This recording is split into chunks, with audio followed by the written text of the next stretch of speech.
What is up, True Crime World? You're here with Luminol on the Wall. I'm Becky. And I'm Bevy. And today we're going to talk about a case from the 90s.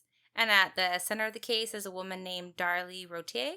And at the time of this crime, she really was dragged through the mud and made out to be this heartless mother who only cared about herself and her looks. However, the case does become quite controversial when hidden evidence comes to light.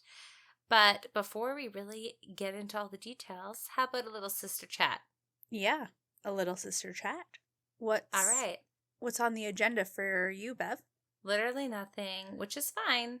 I'll just chat with you about the fact that I just cleaned Mom's house quite aggressively while she looked after my son. Right. Because she's trying to sell her house. If you guys don't know, she's trying to sell her house and move and leave us to go to Kelowna. Yep. Which is devastating. It is devastating, but you know. It's also good for her. Yes. We're happy for her. But anyways, I just cleaned the shit out of her house and she made me some fried chicken. And yeah, that's what I got. Oh, I have something.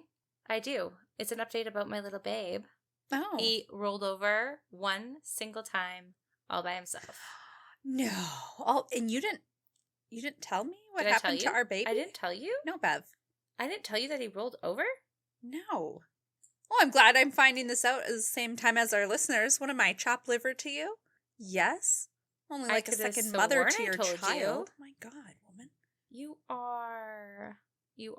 And yet you didn't tell me when he rolled over. I could have sworn I did. I feel like you're putting this on me when I think I told you and you just don't remember because clearly you don't care about us enough. No, you hold that goddamn phone. I care more than enough and I would remember and I would have told Jamie. I can't believe I didn't tell you. So well, yeah, he it rolled is on over. you. Yeah, well, that's so good. That's so awesome. Oh, he's growing up.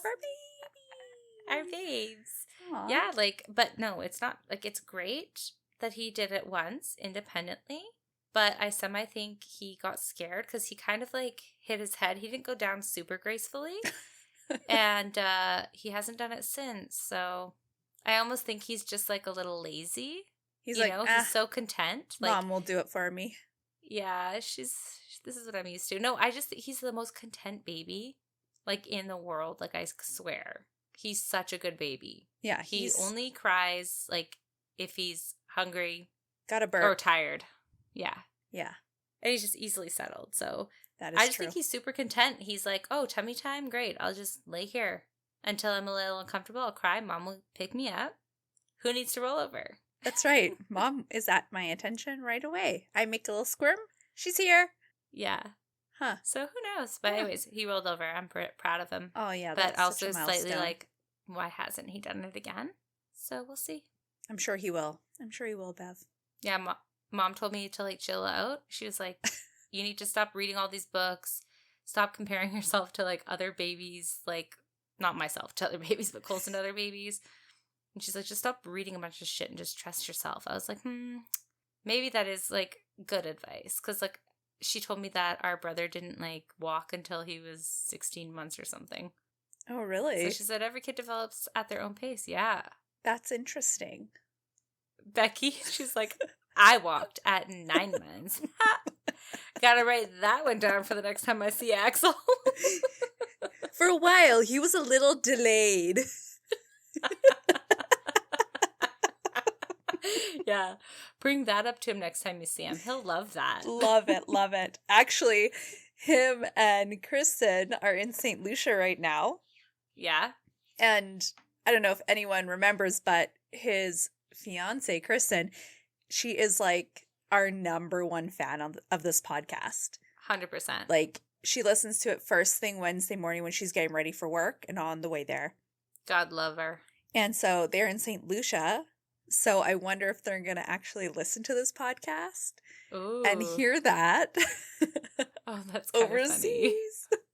Becky's like, what a happy accident. Oh my God, Axel, I'm glad your legs worked for St. Lucia finally.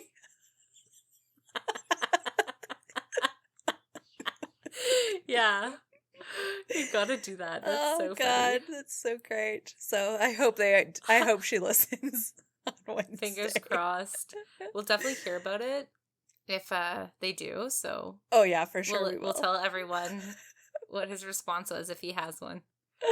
Oh, that's gonna be too good. And if not, it's just be our little secret, okay, guys? Okay, our brother was delayed. Oh, that's too good. Well, I have news about my baby. Ooh, Rocky. What? Poor little Rocky. What? I'm taking him to the vet tomorrow. Why, Becky? Nothing serious, but he has a hematoma in his ear. So his ear looks like a PETA, a puffy PETA. Oh, I know what you mean, yeah. Yeah, it's filled with blood, apparently. Oh. We called the vet because I'm like, what the fuck is this? Like, I was just rubbing his ears because he loves it. Yeah. And then he, like, pulled away and I was like, what was that lump? Call the vet. They said, oh, it's a hematoma. It's, like, pretty common. It's, like, not something serious, but it does need to be drained because it apparently, if not, it can create cauliflower ear on the dog. Oh, is that how cauliflower ear happens on, like, UFC fighters?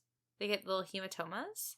I'm honestly not too sure, to be honest. No, it's probably totally different. I mean, they get punched the fuck in the ear all the time, so probably not. Yeah, I mean... Maybe. Is it from, like, that ear that has that little, like, thing on the inside? Like, is it around that area? Yeah, it's the same ear, his little floppy ear.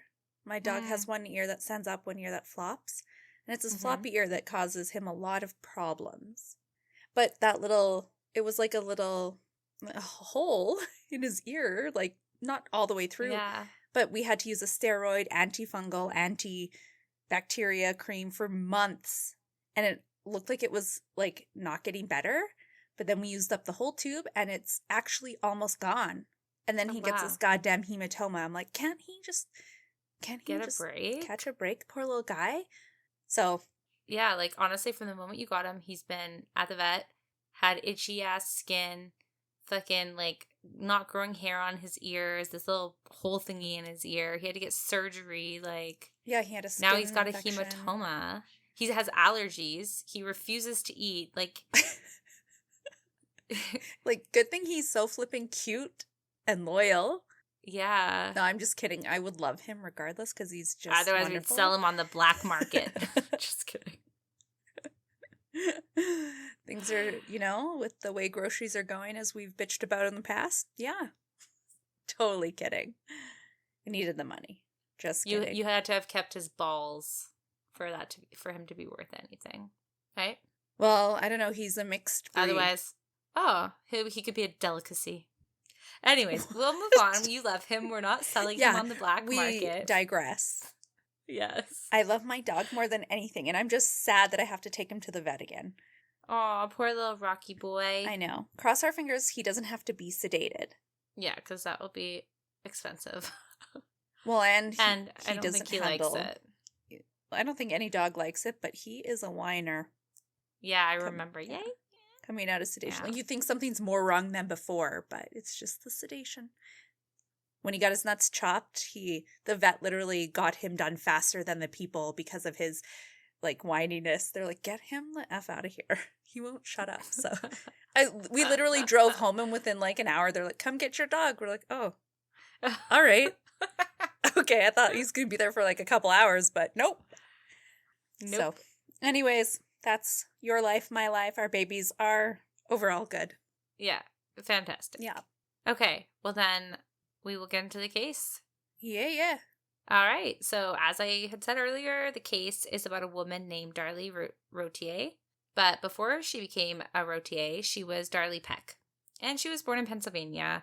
And when Darlie was young, her parents divorced, and she did end up moving with her mom and dad to Lubbock, Texas. When Darlie was in high school, she was a cheerleader and a beautiful young woman. She worked at a restaurant when she was 15, and it was there that she met 17-year-old Darren Routier. The young kids fell in love and dated for a couple years before they married in 1988.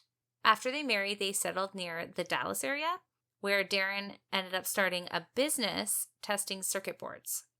And in 1989, the couple had their first son and named him Devin. 2 years later, in 1991, they had another little boy named Damon, which... all the D's. They're fond of alliterations, I'll tell you that. This is the Routier family. Darren, Darlie, Damon, and Devin. That's a lot of D's. It's a mouthful. That's a lot of D! So, over the next 5 years, Darren worked really hard on his business, and all of his hard work paid off, and his business became very successful. So, the couple decided to buy their dream house in Rowlett, Texas at 5801 Eagle Drive.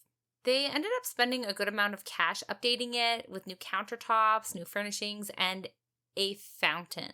Yeah, fountain. Which, what? Whoa. They must have been doing really well if they got a fountain. Jeez.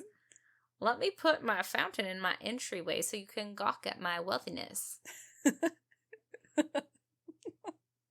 Right? So, yeah, anyways, this is a big deal for the couple. Totally. And their spending didn't really stop at the home renovations and the home purchase.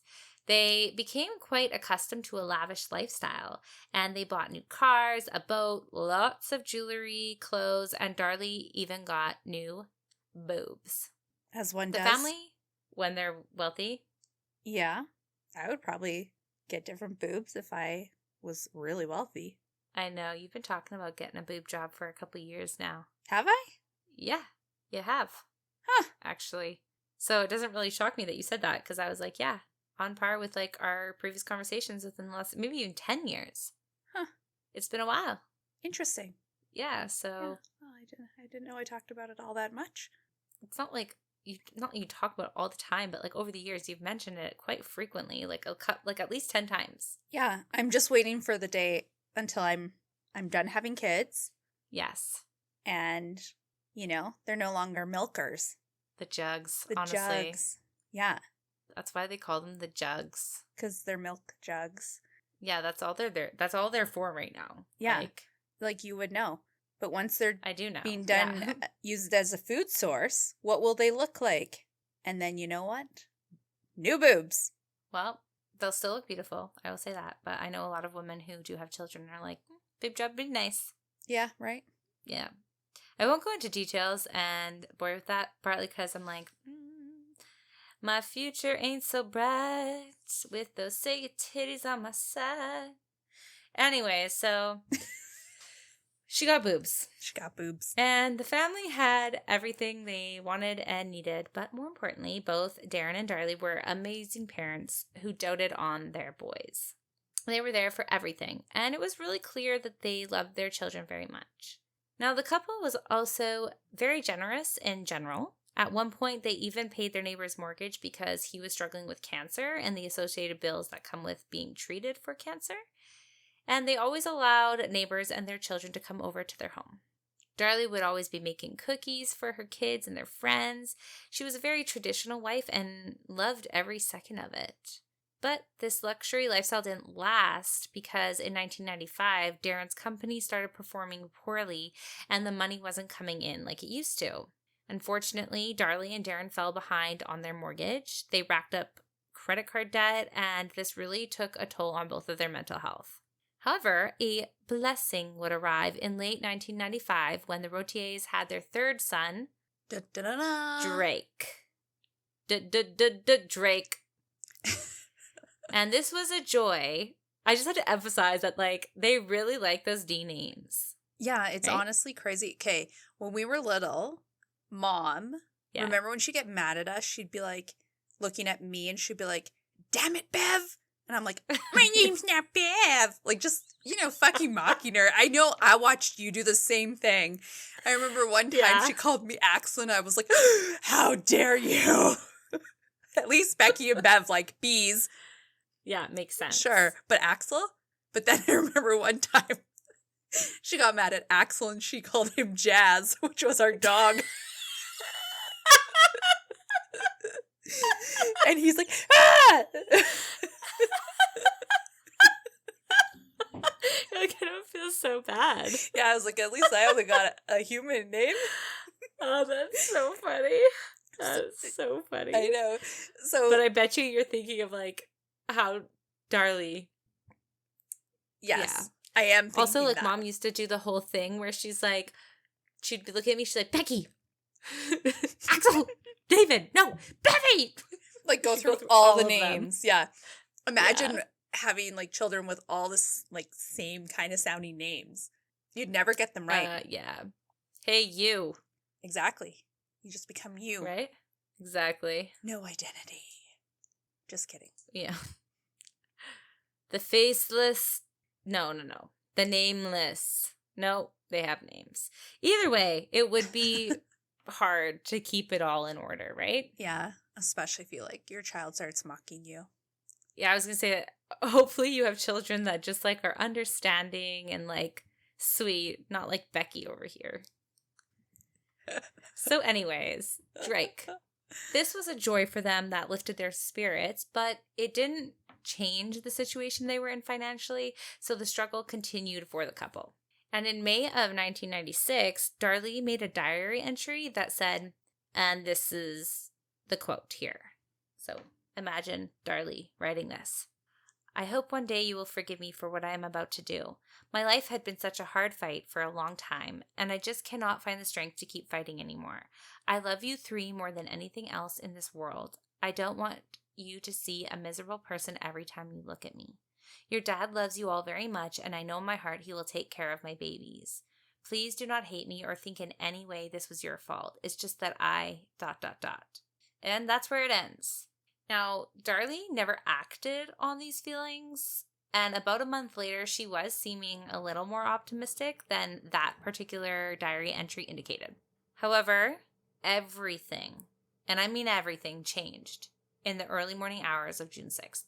The night before, on June 5th, Darlie and her two oldest boys, Devin and Damon, had decided to sleep downstairs to have a sleepover movie night, while Darren and baby Drake slept upstairs. Everyone had gone to sleep for the night, but around 2:31 a.m., a frightened and frantic Darlie Routier burst on the 911 line. Rowlett 911, what is your emergency? Oh my God, somebody just stabbed me and my children. They just stabbed me and my kids, my little boys. My God, my babies are dying. When the operator asked what was going on, Darlie said, somebody came in while I was sleeping. Me and my little boys were sleeping downstairs. Some man came in and stabbed my baby, stabbed me, and I woke up. I was fighting. He ran out through the garage, threw the knife down. My babies are dying. So obviously, paramedics and police raced to the Routier home. When they got there, the scene was pretty horrific. In the living room, they found 6-year-old Devin and 5-year-old Damon wounded on the floor. Devin had been stabbed in the back at least 5 times and was pronounced dead at the scene. Little Damon was not dead, but later died of his injuries.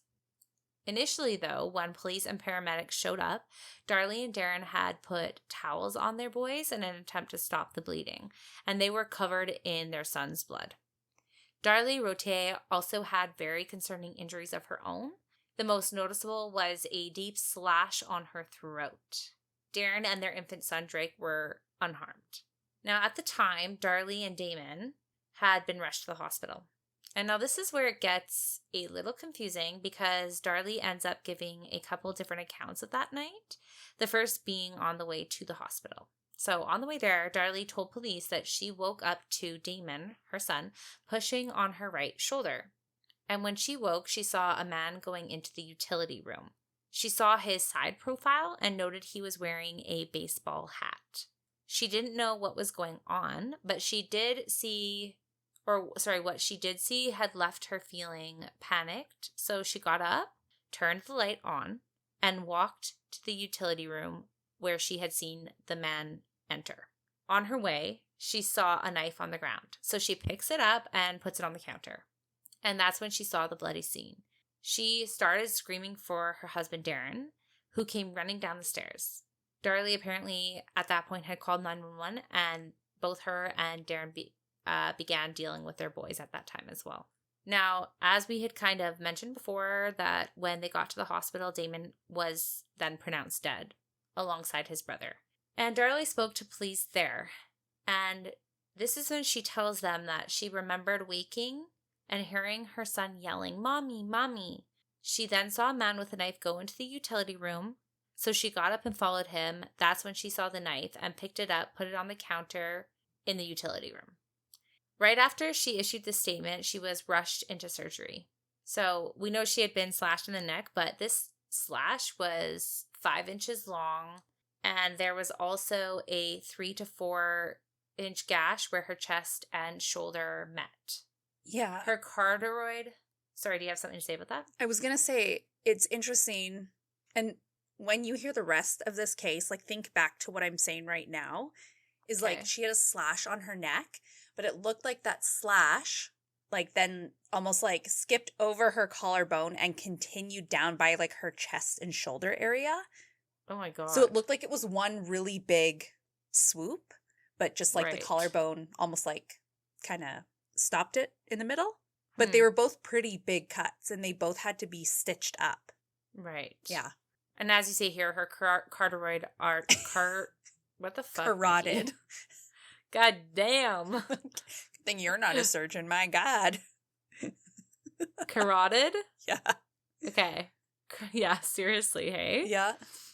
My specialty is not with the body, okay? It's with the brain. Yeah, and not like which is actually interesting now. Becky, now that I just thought of that, like, your specialty has been with the body, and mine has been with the brain. Like, oh my God.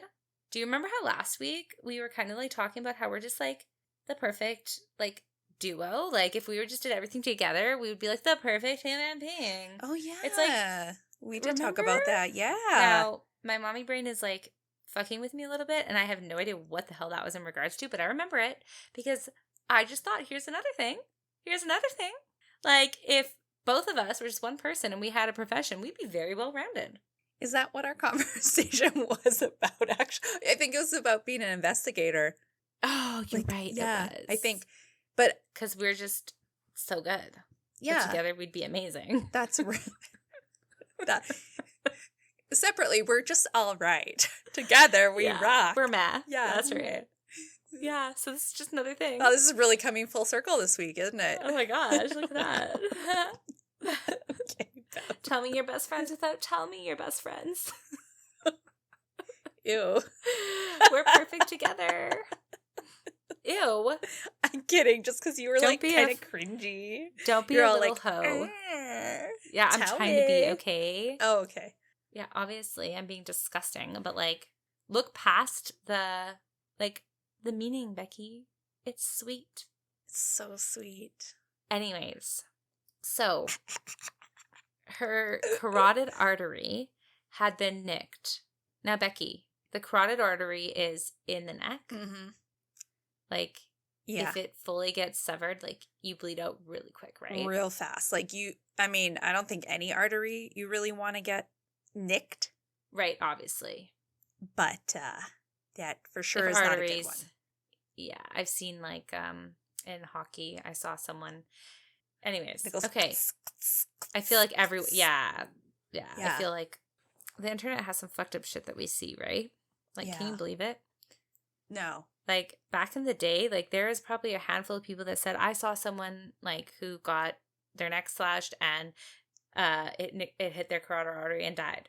But now it's like with the internet, it's like we've all just, like, saw that on a random Tuesday evening on my couch. Oh my God, did you see that video where the guy's artery gets slashed? Yeah. Yes. Ew. It's quite like that. Sorry, I was just like thinking, you're so cringe. Actually, do you remember when, I was going to say when the internet came out, but it was after that. In fact, I do. You were a teenager, and I was a little older than you, and I like, being like, I don't know, you were just like, I don't know, a little more like bad and like looked up stuff that I never even thought to look up on the internet, I swear. Maybe that's not the best way to say it, but like you had some like more edgier friends, we'll say. And you told me, they showed me this video of this guy getting murdered in the woods. Oh my God, yeah. Do you remember that? Yeah. That scarred me for life. I felt so sick. That was so fucked up. You made me watch like alongside it 3 times. Did I? Yeah. Well, probably, yeah, because it was like so messed up. But that was like in the era of like Nexopia. Like 3 girls in a cup or whatever the fuck it is. 1 girl and a cup. Do you remember that? Oh, I never saw it. Did you? I think maybe, but I could have 2 girls, 1 cup? Yeah, did they like shit in a cup? I don't know. I never saw it. I don't know. It sounded disgusting. I remember at a job I had it. They were talking about it, and I was like, mortified. I was just like, holy shit. Note to I'm self. so do not. naive. I didn't see that. You're like, I saw someone get murdered. Sorry, that's not funny. That's No. not funny. No. Not at all. It was very disturbing. It was fucked up. It changed me a little bit that day. And here we are doing a true crime podcast. So, maybe that was one moment. instance where, I mean, there's a couple moments, but it's all making sense. Yeah. So, anyways, we digress, guys. Again. We obviously haven't talked to each other today. No. Like, normally we've had phone conversations, but today we just haven't. So, anyways. You get to see the real inside of Becky and Bevy right here. Yeah. All right, get on with it, Bev. Okay. So, her carotid artery had been nicked, but fortunately, the necklace that she was wearing had saved her from a more catastrophic wound. So, what's kind of fucked up and paints a really gross picture is that her necklace had to be surgically removed so that she could get stitched up. The surgeon and nurses told her that she was extremely lucky, and if the gash had been 2 millimeters deeper, she would have bled out in 2 to 3 minutes and would have died. Mm-hmm. After the surgery, police were able to see the full extent of Darlie's injuries. She had her arms being bruised from her wrist all the way up to her armpits. She had been stabbed several times in the arms and hands, and the inside of her mouth was torn apart, and there were bruises around her wrists. And her hands were bruised too. Now, Bev, when I say like her arm, or when I wrote like her arms were bruised from wrist to armpits, I don't mean like there was a bunch of bruises. It was like black and blue from like wrist to her armpit. So her injuries indicate that she was like severely beaten and like attacked. Ferociously attacked. Yeah. What's with the inside of her mouth being torn apart?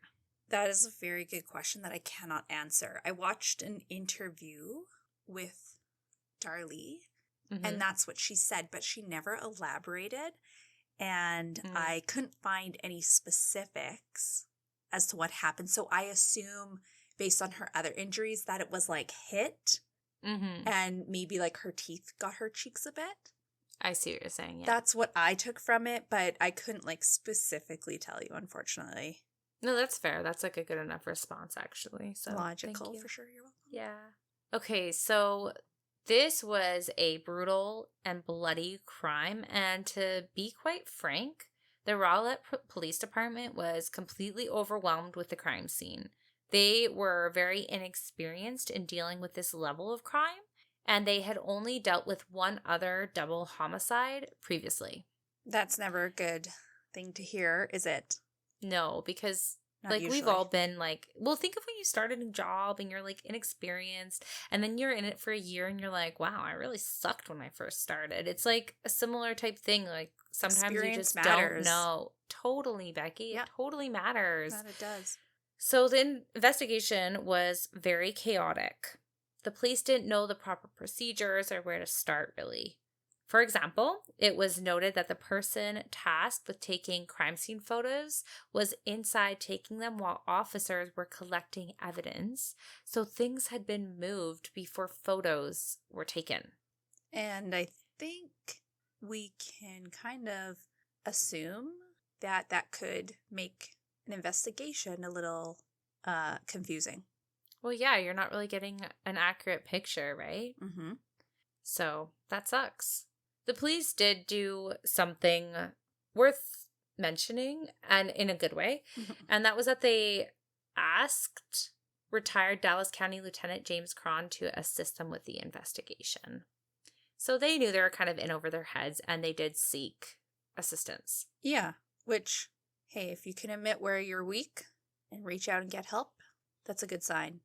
You know, that's a good, like, motto for life. Yeah, not just crime scene investigation. Yeah. Life. So let's delve into what the investigators found at the crime scene, because it was a lot. So investigators noted a shattered wine glass laying on the floor on top of blood evidence. There was also a bunch of Darlie's jewelry on the counter, and a window screen in the garage had been cut and ripped away. On the kitchen counter, officers found a large bloodied kitchen knife, which was apparently the murder weapon. And this is the very knife that, from Darlie's account, she had picked up off the floor and put there.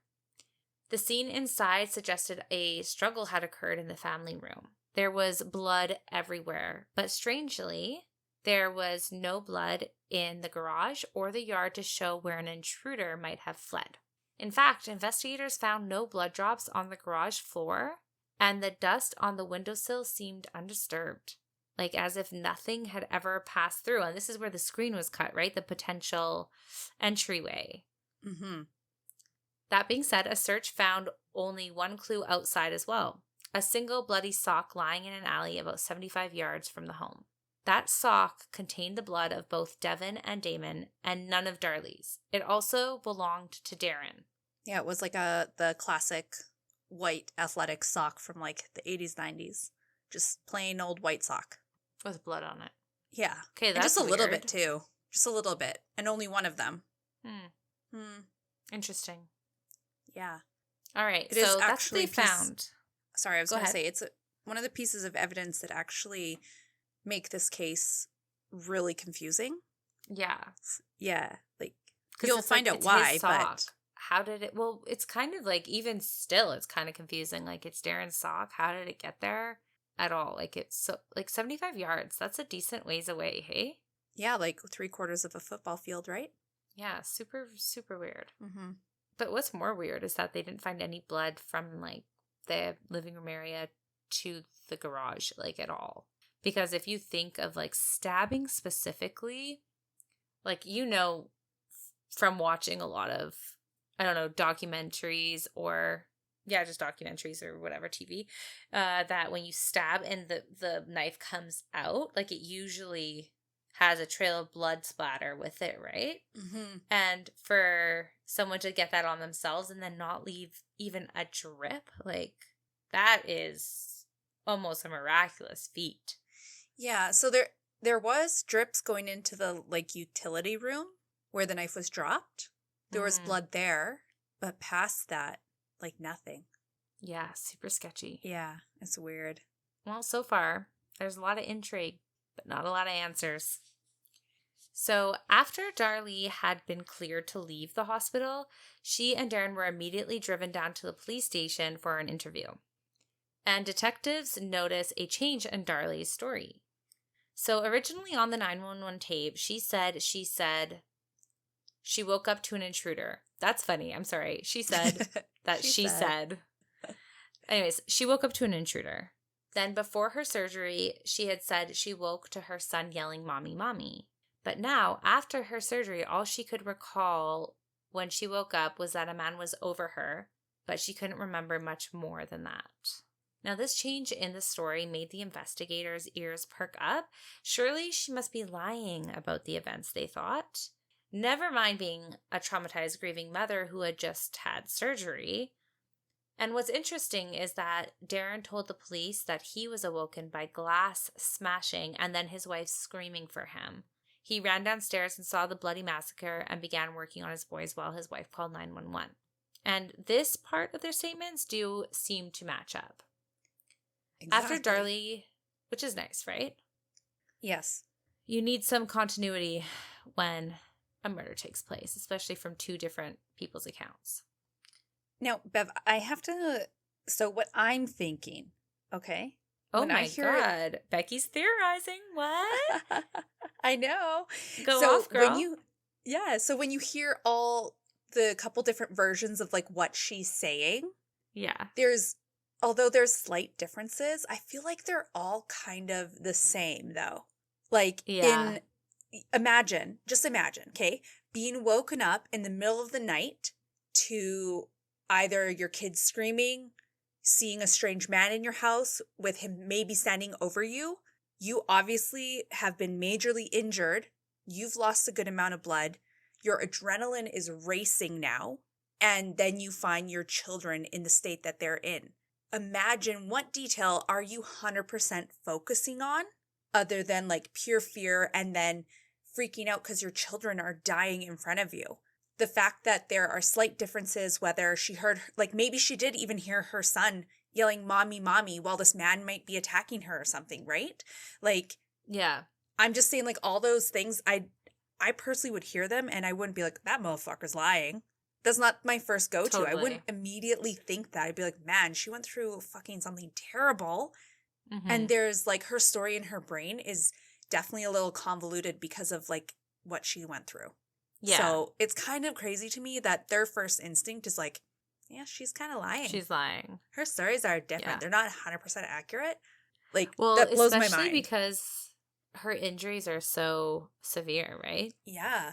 Like that coupled with like slight discrepancies in her account of like how the events took place or like what actually occurred. I don't know.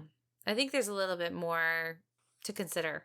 Yeah, it's not so black and white. Like, I feel like maybe the investigators are kind of making it seem. That's totally fair. Mm-hmm. So, after Darlie and Darren leave the station, James Cron begins forming his theory of what happened that night. And as we know, James Cron is the retiree that they asked to come help them with the case. Mm-hmm. And he believes that there never was an intruder and that this story was completely fabricated by Darlie. He also believed that the crime scene was staged. For one thing, there was no blood trail in the garage or from the house to the alley, nothing to really show that anyone ran through the home. Instead, what they found was a pool of blood at the sink, the very spot where someone would have been standing if they had tried, unsuccessfully, to wash up. Inside, officers also noted that Darlie seemed oddly calm, and James Cron found that suspicious. Additionally, one affidavit observed that after the paramedics were working on her children, that she did not try to look after the one boy who was still alive. She was instead, in quotes, preoccupied with the minor wound on her neck. If you guys are as shocked as I am by hearing that, well, I don't know. It's a weird way to say it. I was gonna be like, give me an amen. Because, like, holy shit, like, that minor wound, like, she had to have surgery. They had to, like, oh, God, that's not, like, a minor wound. No. They're, like, crazy. Kind of downplaying her injuries and, like, I don't know, like, do you ever think maybe she's in fucking shock? Yeah, like, no doubt. I feel like they're already, like, starting to, like, paint this weird picture of Darlie, right? Totally. I mean, she already did try and stop the bleeding from her sons, but then once paramedics show up, like, then she probably realized how injured she was. You know what I mean? Like, she was caring for them and doing her best while she was in shock. And then it probably all hit her like, oh my God, I'm injured too. Like, who knows? Anyways, that is a little bit crazy. My jaw, like, kind of hit the floor there a little bit.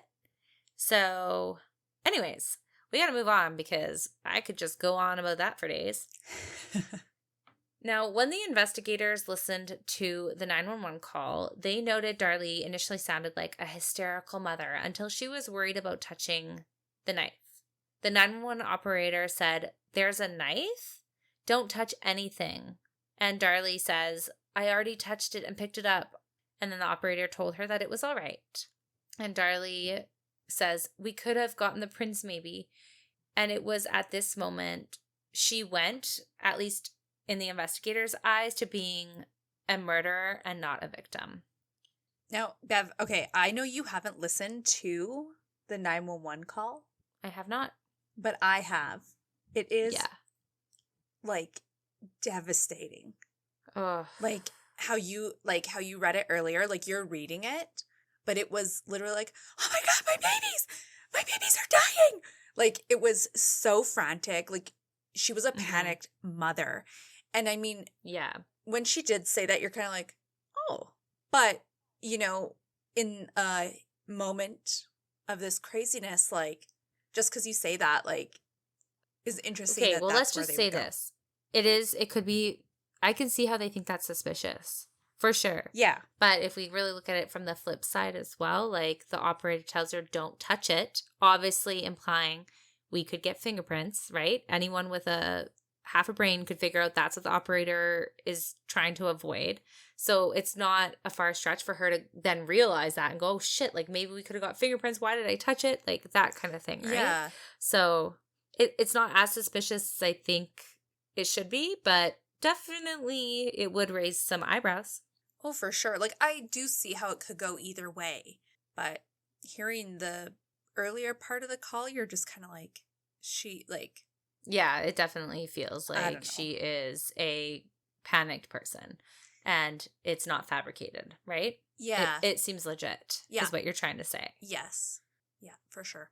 So a few days after being released from the hospital, Darlie and Darren laid their sons to rest.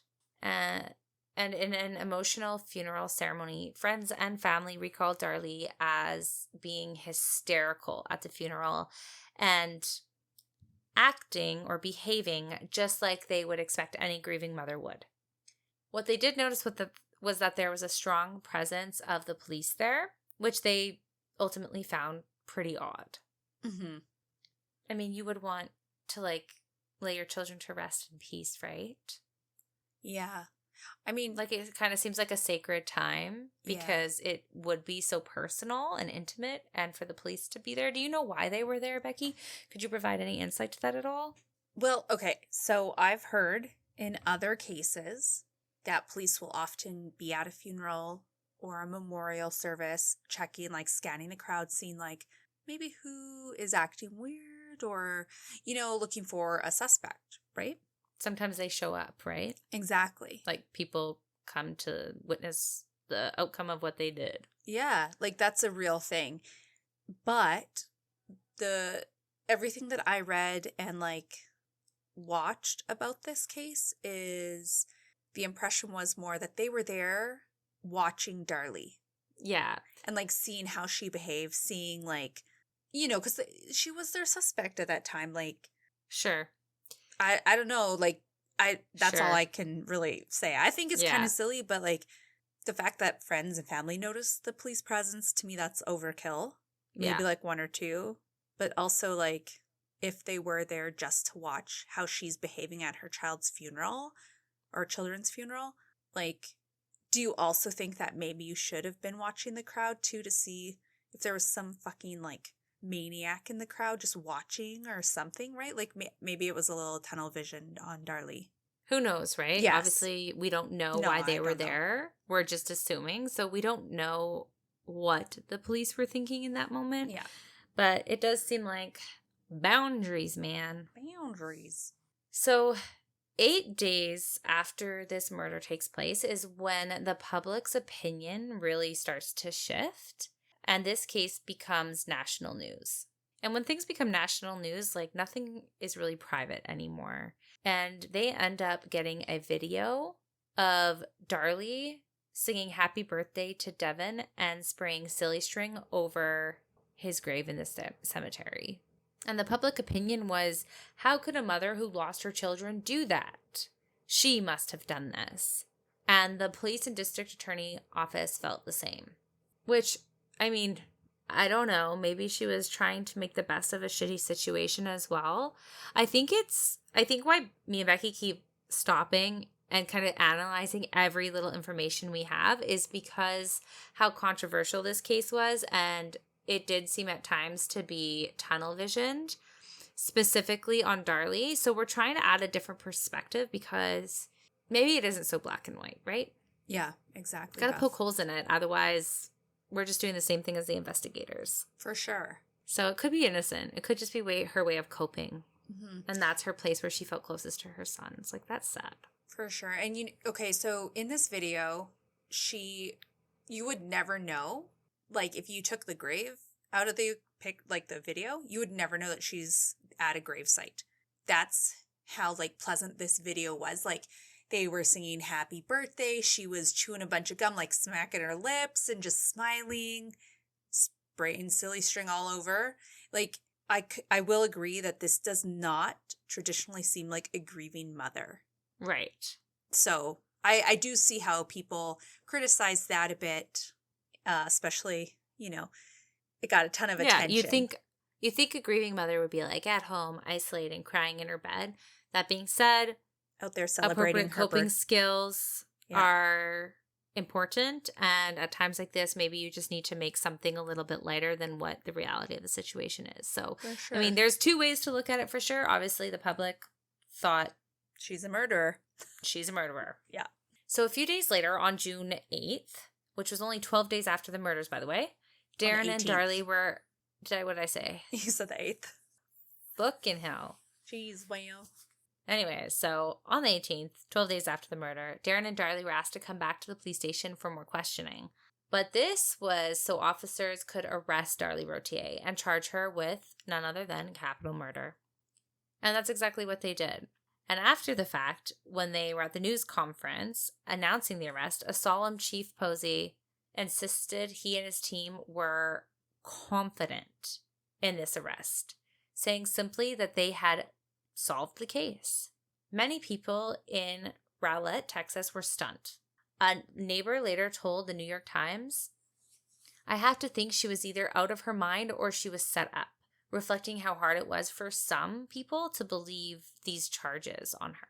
In fact, there was a pretty decent divide in the community when it came to whether Darlie was guilty or not. I mean, Darlie's family had a hard time believing that she had done this or that she was capable of doing this, and even Darren backed his wife's innocence. But in the media, Darlie was called another Susan Smith, who was a woman who 2 years prior snapped and drove her boys into a lake and then confessed to killing them. The media was so cruel to Darlie.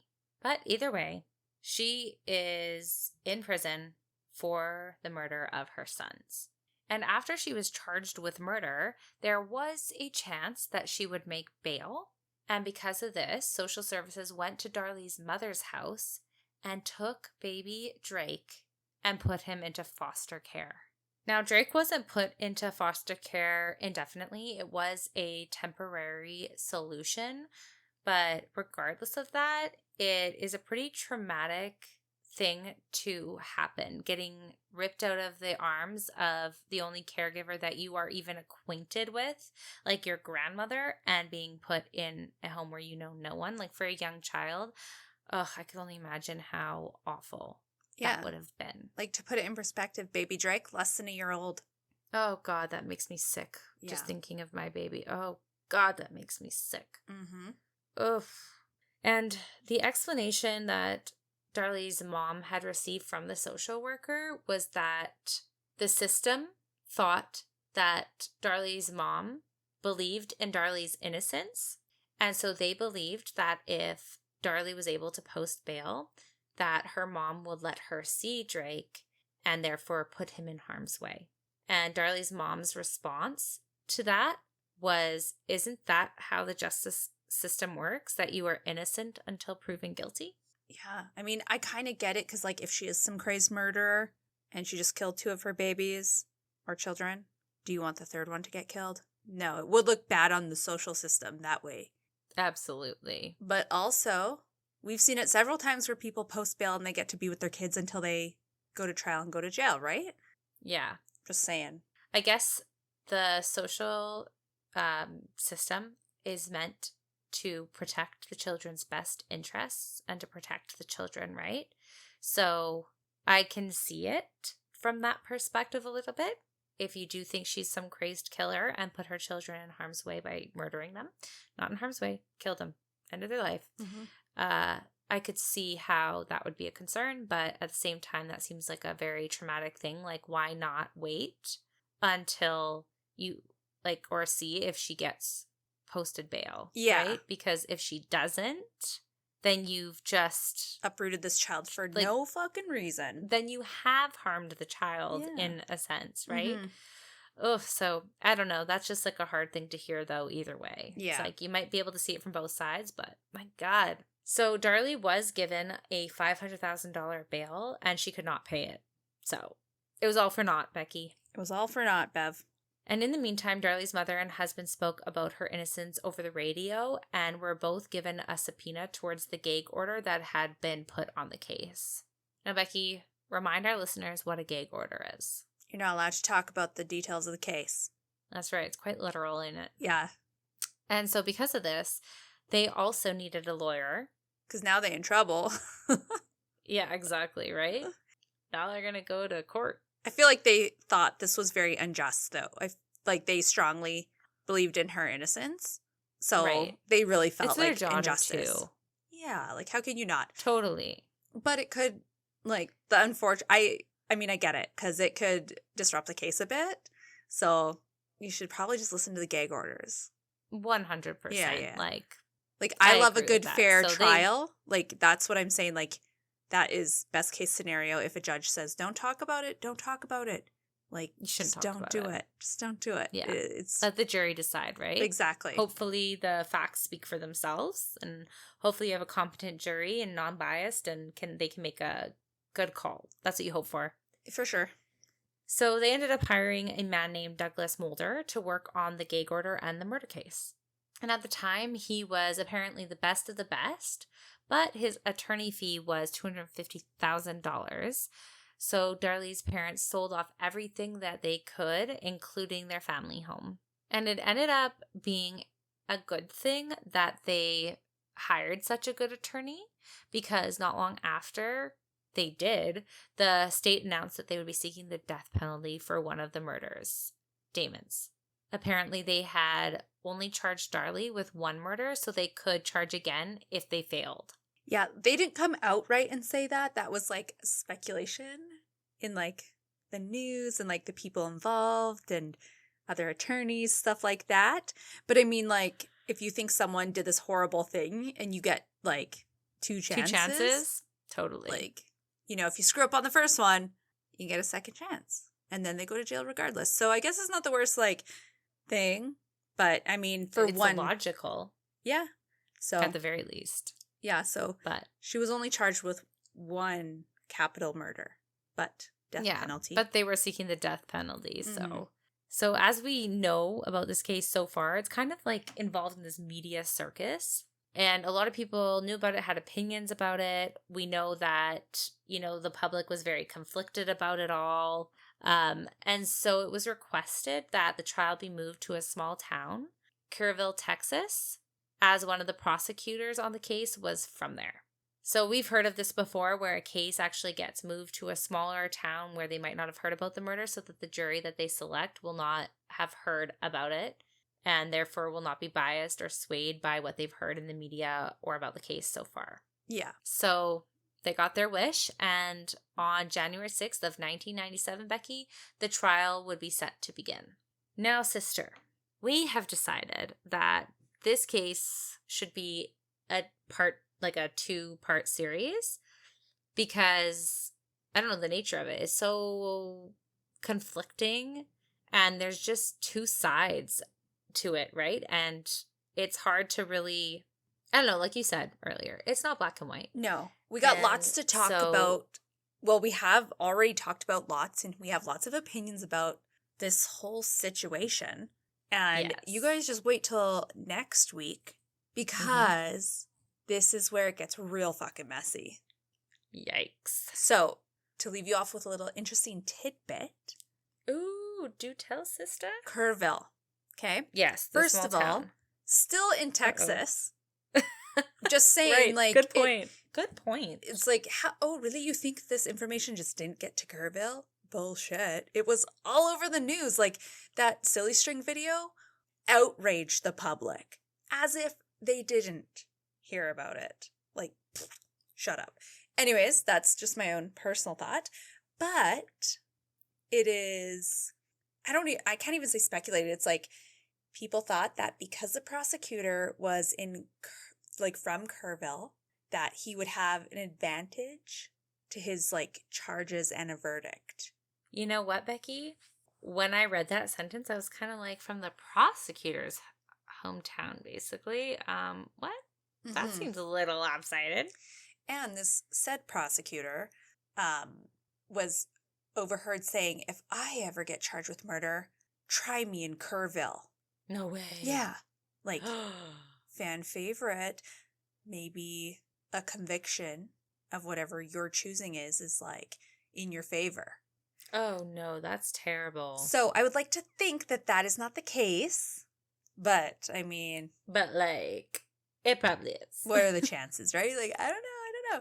Also, it's said that there's like a lot of like really rich people in Kerrville, and I would assume being a prosecutor that you probably have ins with the wealthy.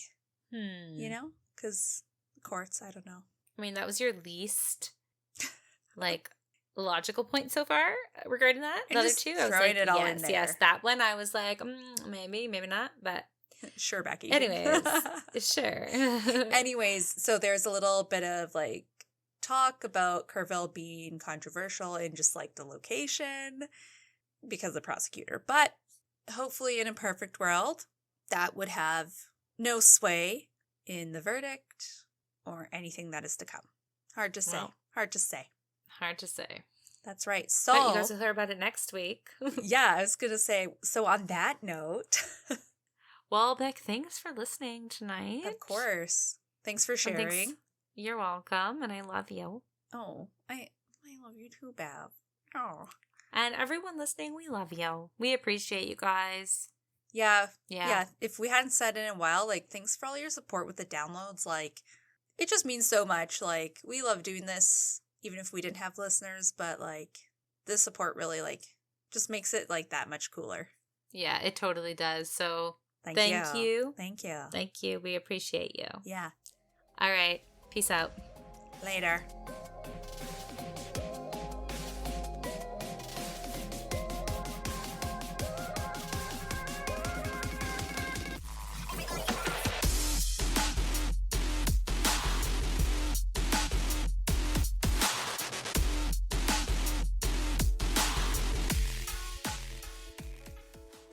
And just your weekly reminder to download our weekly episodes, follow us on Spotify or Apple Music or whatever streaming platform you listen to us on, and give us a follow on our social medias. You can find us at Luminol on the Wall. Can't wait till next week.